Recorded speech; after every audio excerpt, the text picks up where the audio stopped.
Ja, si že gor.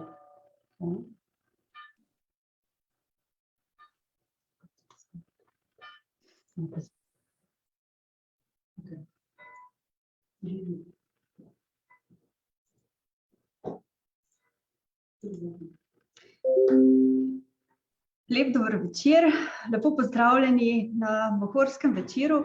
Danes se bomo odpravili na pot in sicer na prav posebno romanje po domovini v družbi z avtorjem knjige Zgodbe iz nahrbtnika.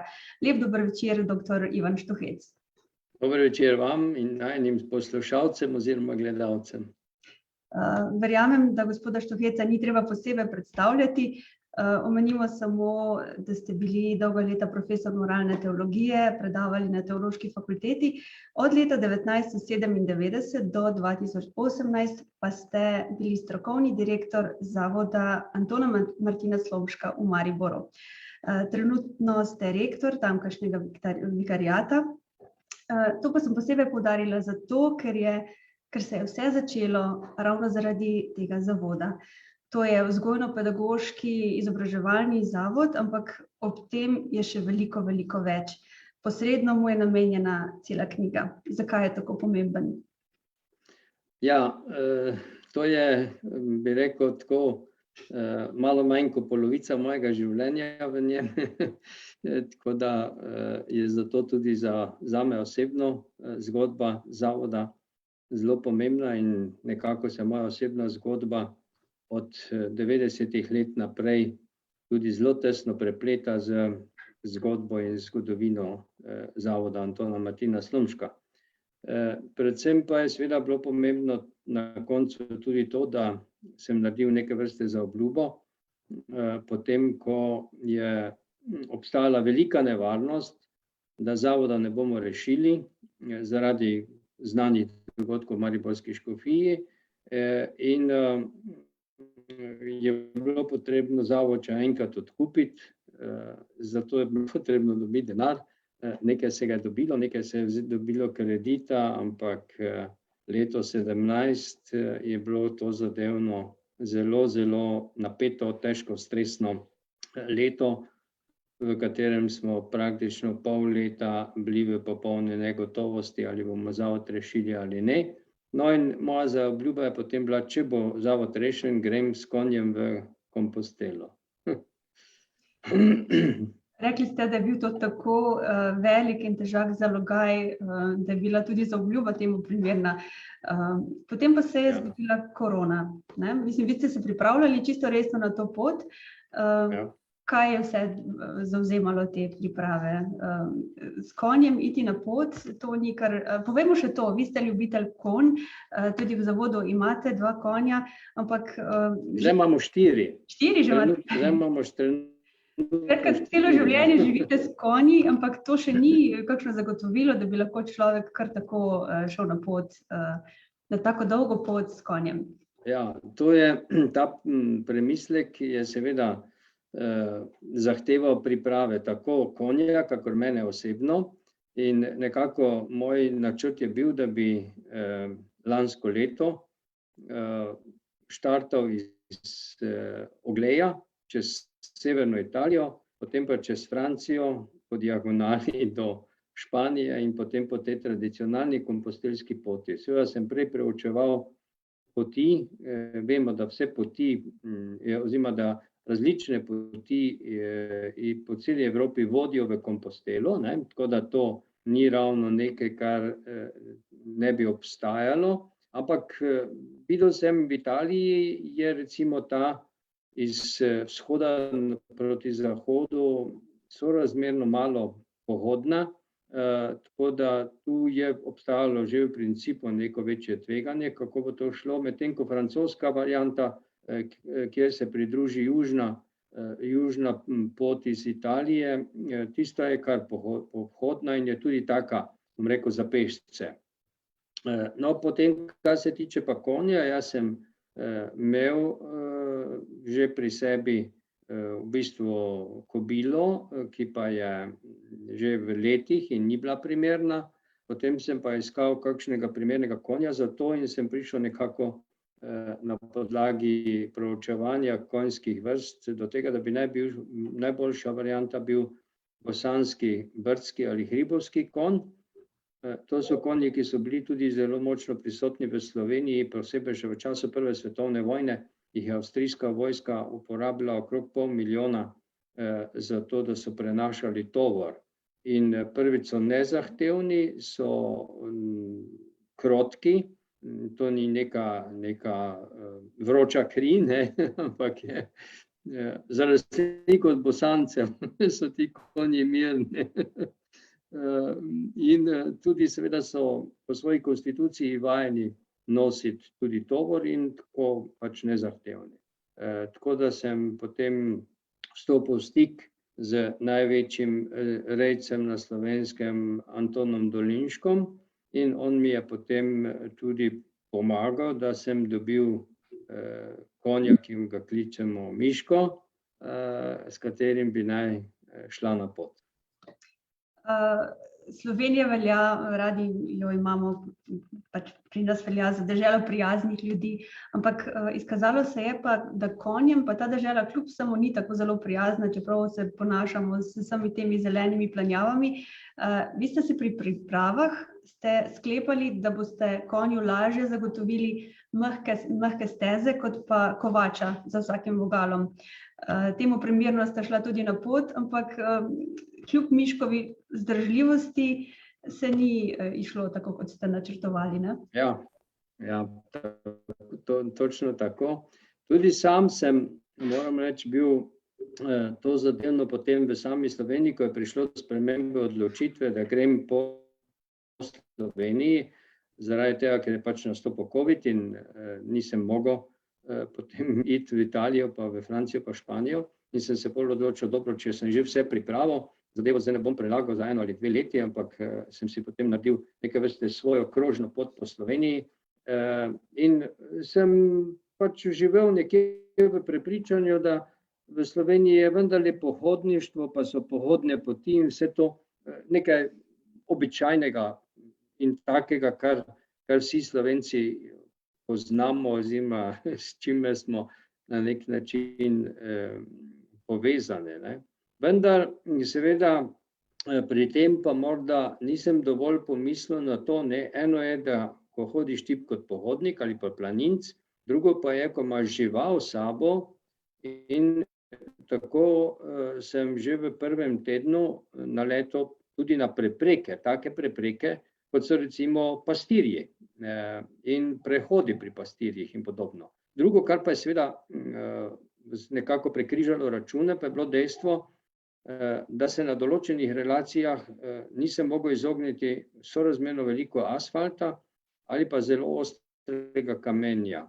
In asfalt je pa za konjska kopita tako kot brus.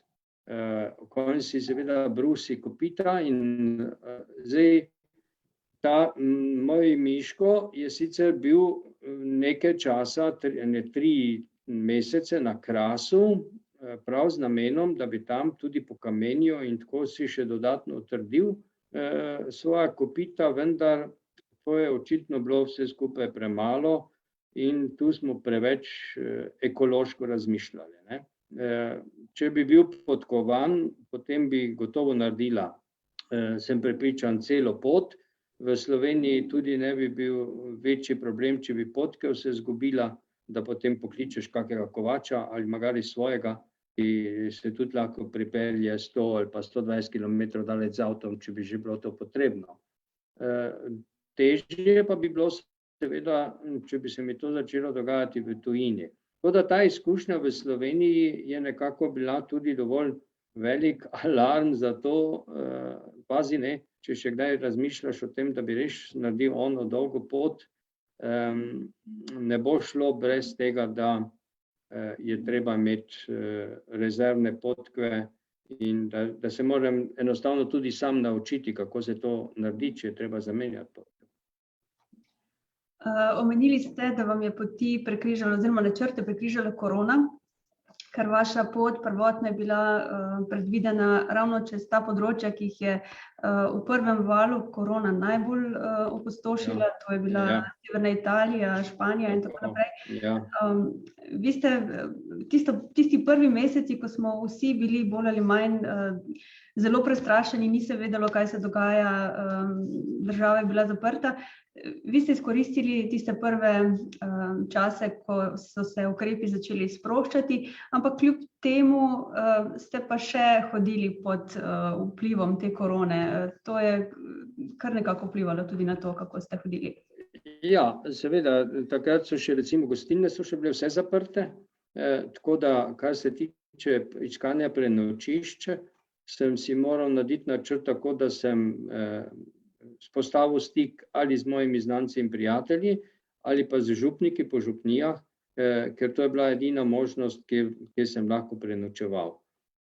Tako da to je bila ena stvar, drugo pa seveda, dobro, trgovine so bile odprte, tako da mi hrane ni trebalo ne vem kakšni količini nositi s seboj, to se je že dalo sproti kupiti, vendar, ker sem jaz šel že v mesecu maju na pot, je potem tam komaj z 1. junijem, mislim, da so se začele tudi gostilne odpirati, tako da v drugem delu ali pa več kot drugi polovici poti, to ni bil več problem. 27 dni, 520 kilometrov, ste se na začetku poti sploh zavedali, kaj to v resnici pomeni. Kaj se človeku zgodi v glavi? Veliko beremo o tem, kako ljudje doživljajo Camino. Kakšen je bil ta proces za vas? Ja, kar zadeva same poti, potem, ko sem se odločil, da grem po Sloveniji in ker sem tudi doma, seveda prej že tudi s konjem treniral, tako da sem delal po 20, 25, 30 kilometrov parkrat, v okolici Maribora, pa sem približno ocenil, kakšna je moja kondicijska in pa tudi konjeva sposobnost, tako da v načrtu sem imel, da ne bom delal dosti več kot 30 kilometrov na dan, in z tega vidika me, bom rekel, fizično nič ni presenetilo. Kar pa zadeva samo romarsko pot, je pa bila določena razlika med tem, ko sem imel še konja pri sebi in potem, ko sem začel sam hoditi. Konj seveda ob tebi pomeni seveda neko dodatno skrb, pozornost, moraš se ti neprestano v bistvu njemu prilagajati, iskati rešitve za njega. To te morda v neki večji zbranosti do samega sebe do neke mere lahko moti. Zdaj, kako bi bilo, če bi midva dolgo hodila, tako kot je bilo prvotno predvideno, si ne vem predstavljati, kakšen bi bil ta moj notranji proces. Potem, ker sem pa po enem tednu začel hoditi sam, takrat pa seveda se je tudi ta dinamika poti in pa molitve začela dogajati na ta način, da pravzaprav sploh nisem več, ko sem zjutraj začel hoditi, sploh nisem več razmišljal o tem, da bi kaj molil ali ne bi molil, ker sem enostavno začel moliti. Ko sem hodil, sem molil. In to seveda potem tudi na nek način v tebi sprošča določene in spomine in refleksije tvojega lastnega življenja in tako naprej. Tako da sem tudi v knjigi potem dejansko določene stvari iz svojega osebnega življenja zapisal, ker so mi te stvari prihajale tudi skozi hojo in skozi molitev v zavest, sem jih na novo zaveščal, se z njimi na nek način soočal, se jih spominjal tudi tistih ljudi, ki sem jih srečeval na svoji življenjski poti od malega naprej, kar se mi je zdelo tudi po svoje zanimivo. Tako da knjiga je praktično spletena, če bi tako rekli, iz 3 kit. Eno je sama pot, ki sem jo hodil, drugo je moja življenjska pot, tretjo je pa življenjska pot zavoda. Omenili ste te srečanja z ljudmi in tudi vaši spomini, kot ste rekli, ta srečanja so jih zbudila za nazaj. Katera so se vas še posebej dotaknila in kakšni so bili vaši vtisi z ljudmi? Opisali ste pozitivne, nekaj tudi negativnih. Zdaj smo pa zgubila zvok. Se slišiva? Saška, zvok vam je pobralo in vas nisem razumel, kaj ste me vprašala. Zdaj me slišite? Zdaj ja, neke težave so bile. Skratka, srečanja z ljudmi, večinoma so bila pozitivna, nekaj je bilo tudi negativnih drobcev. Kako so spremljali ljudje vašo pot? Vi ste to že prej objavljali na družbenih omrežjih, ste bili z Miškom kar atraktivni, so vas poznali, kako je bilo to? Ja, en gospod me tam proti Cerkljam, ko sem šel v Stahovici ustavil, se z avtom peljal mimo mene, pa odprl okno, pa rekel, gospod Štuhecki pa je Miško. Sem rekel, kako pa vi to veste? Rekel, sem pa v družini sem bral, da greste na pot, zdaj pa ste brez njega. Tako da ja, to zadev ne bilo dosti krat tako zanimivo, ampak drugače, ja, izkušnja v celoti je bila zelo pozitivna. Tu pa tam, če se je kakšen majhen incidentek zgodil, ni omembe vreden, drugače so pa seveda ljudje pozitivno reagirali, posebej pa ne, če bi jaz celo pot hodil z Miškotom, bi imel še bistveno več doživeti, kot sem jih imel. Ne tako, vidiš dostikrat, ne, da ljudje prej reagirajo na živalko na tebe. Miškova družba je imela prednosti in slabosti vsekakor. Sicer pa pot se dotika tudi aktualnih razmislekov družbenega dogajanja. Taki dve točki sta bili recimo postanek ob Kočevskih breznih. Bili ste na tem dogodku, objavili tudi besede, ki so bile tam izrečene. To je del poti, ki se je vas osebno dotaknil in ste mu dali tudi v knjigi precejšen poudarek.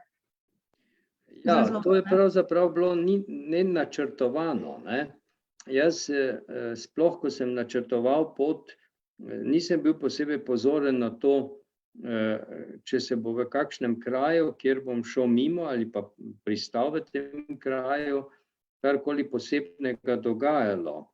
Pač moja osnovna skrb je bila, ne, od katerega do katerega kraja pridem in kateri dan, zato ker sem si pač moral naprej, moral ljudi poklicati in si zagotoviti nekako za celo turo prenočišča.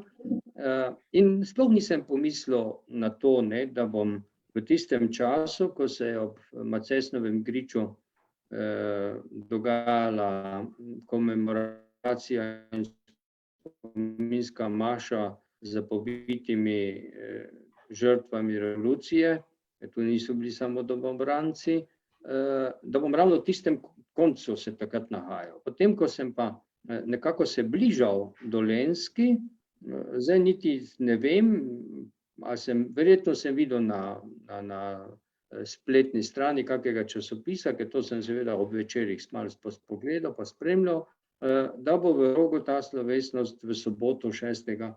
junija in da bom jaz takrat v bližini Ribnice.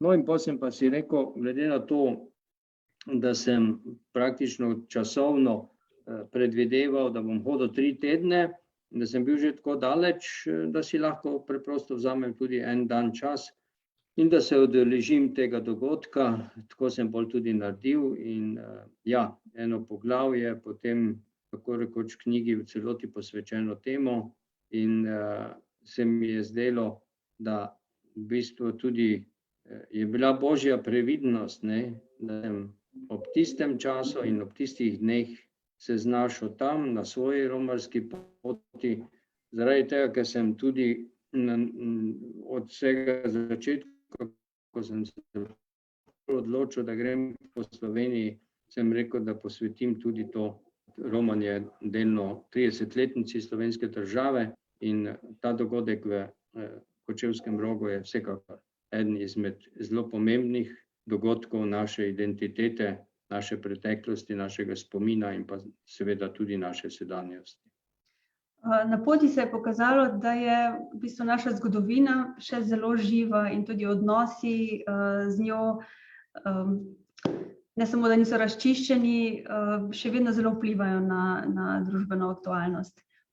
Ja, zato ker ne, zdaj spomnim se na to, kako sem hodil po Trnovskem gozdu, po obronkih teh hribov nad Vipavsko dolino, kjer sem v bistvu 2 dni srečeval samo partizanska obeležja in kjer skoraj nisem nikjer našel ali pa videl sakralnih obeležij, ki so drugod masovna, križi, kapelce, znamenja, cerkvice in tako naprej. Ne? In to seveda te potem tudi jasno da podbudi, da reflektiraš te stvari, ki so ves čas, tako rekoč, ena od osrednjih aktualnih tem našega naroda, naše pretekle zgodovine. Tako da te stvari sem potem seveda tudi vpletel, zato ker ko sem se srečal z določenimi znamenji na poti, je razumljivo, da ob tistih znamenjih reflektiraš tudi potem te stvari, ki jih ta znamenja predstavljajo. Izšlo se je tako, da ste lahko imeli 2 dni tudi počitka in ta 2 dneva ste izkoristili za druge stvari, ki ste jih prav tako vpletli. Eden izmed teh je bil recimo izlet, če tako rečeva, v Ljubljano, ker ste imeli pomemben sestanek. Skratka, vse te stvari so v knjigi opisane, ne? Ja. No, drug tak prosti dan je tudi nastal, bom rekel, po nekem spletu okoliščin, ko sem iz Mirna šel do Sevnice, sem imel cel dan dež, drugače sem uspel recimo ostati suh, ne, kar se tiče gornjega dela mojega telesa, edino, kar mi ni uspelo ohraniti suho, so bili čevlji. Čevlji so bili res do kraja premočeni in potem naslednji dan je bilo zasedanje programskega sveta RTV in jaz se nekako se odločil, da grem po Sloveniji, pa ne bom zdaj zaradi seje programskega sveta to prekinil. No, potem pa se je zopet tako izšlo, ne, da pravzaprav je bilo pametno, da sem en dan počival in da sem si čevlje posušil pošteno in potem sem rekel, dobro, zdaj pa če je tako, pa še grem na sejo programskega sveta. V knjigi so... Z vlakom seveda, z vlakom, ne peš. Ne peš, ja. V knjigi so odlomki, kjer ste nas iz srca nasmejali, tisti del, ko vadite skoke v sedlo, so res... Hvala vam za ta del poti še posebej. So deli, kjer ste se nam smilili, recimo tisti dnevi, kjer vas je pralo od jutra do večera. Kako pa je bil kakšen trenutek, ko ste se res počutili v nevarnosti, ko vas je zaskrbelo? Saj po Sloveniji je drugače, kot če bi bili v tujini, ampak vseeno. Ja, tako, da me je malo stiskalo pri srcu, seveda, to je treba priznati, ne, da bi ravno me postalo strašno strah, ne, je pa bil tisti dan, ko sem šel iz Dan, to je pri Cerkniškem jezeru, od mojih prijateljev Kandaretovih, čez Bloško planoto in potem proti Sodražci. In sem seveda prečkal gozdove, kjer so medvedi. Tam sem zjutraj, tam je moral biti ura verjetno kakšnih 8:30, najprej v blatni stezi videl sledi medvedovih šap in sem to seveda fotografiral in nekako, bom rekel, zavzet za to, da odkrivam te šape in jih fotografiram, pa hkrati malo seveda zaskrbljen, da sem v neki bližini te divje zveri, grem naprej in se naenkrat spomnim, a se slediš Merkaciji, ker tam gre evropska pot čez, ne. In potem gledam, grem nekaj časa, nobene Merkacije več. In sem se v bistvu izgubil.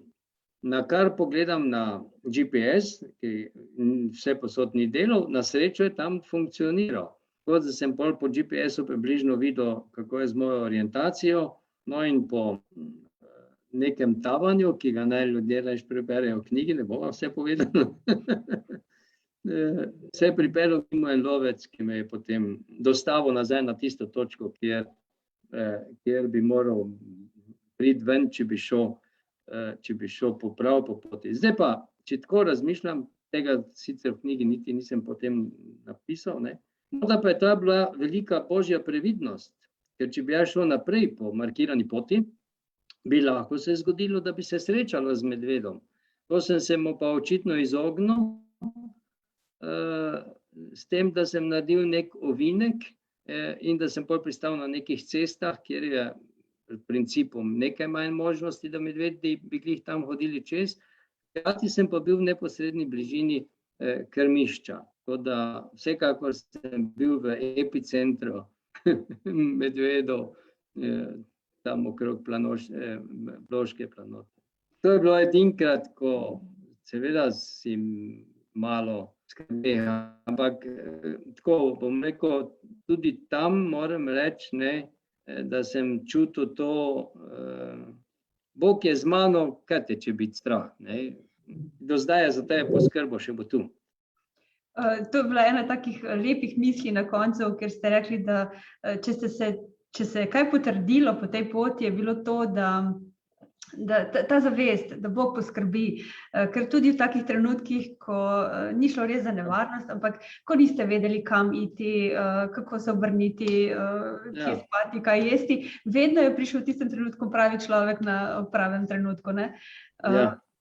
To je nekaj, kar lahko tudi vzamemo bralci s seboj. Ja, to je na nek način postalo zlato pravilo. Kadarkoli sem se kjerkoli znašel, pa ne v neki strašno veliki negotovosti, ampak bolj ali manj neki orientacijski negotovosti ali zaradi večjih poti ali kakorkoli že, ne, vedno je v tistem trenutku nekdo prišel mimo. Temu bi lahko rekli drobni čudeži na poti. Čudež pa je tudi ta zgodba z Zavodom Antona Martina Slomška. V resnici tudi ta rešitev, bi lahko rekli, da glede na projekt, ki ste ga imeli pred seboj. Saška, spet vam je vzelo glas. Nisem razumel celega. Morala kmalu zaključiti, ker nama ta povezava ni najbolj naklonjena. Ampak, ko sva rekla čudeži na poti, čudež je tudi zgodba Zavoda Antona Martina Slomška. Kaj bi ob koncu?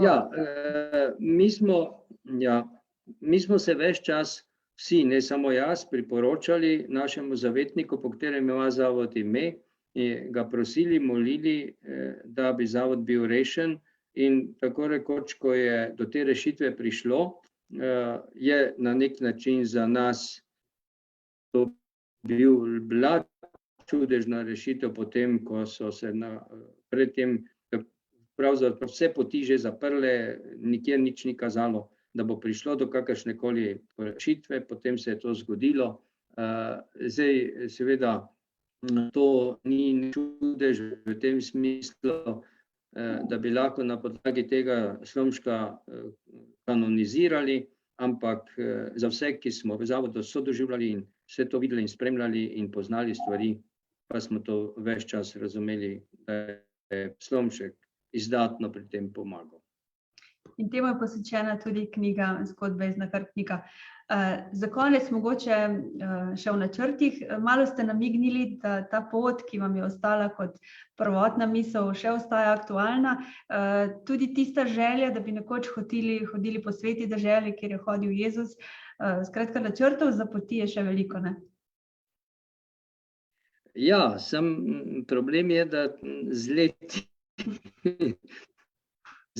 leti bo to zmeraj manj možno, ampak dobro, to je en problem, ne lahko. Drug problem pa je seveda ta situacija, ki očitno se še ne umirja in ki pravzaprav ti neke take avanture v bistvu ne omogoča, zato ker če se ta stvar s covidom dokončno ne pomiri, potem bi šel v neko zelo tveganje zase in pa tudi za za druge.